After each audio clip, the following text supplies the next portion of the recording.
السلام علیکم ویورز، آج ہم پڑھتے ہیں قرآن مجید کی سب سے پہلی سورت فاتحہ کا ترجمہ۔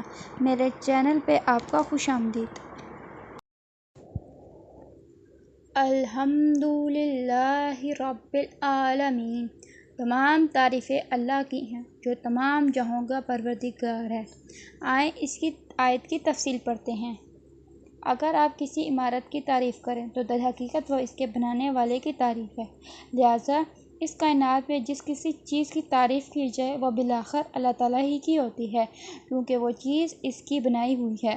تمام جہاں کا پروردگار کہہ کر اس طرح اشارہ کیا گیا ہے، انسان کو جہاں ہو یا جانور کا جہاں، سب کی تخلیق اور پرورش اللہ ہی کا کام ہے، اور ان جہاں میں کوئی چیز قابل تعریف ہے وہ اللہ تعالیٰ کی تخلیق اور شان ربوبیت کی وجہ سے ہے۔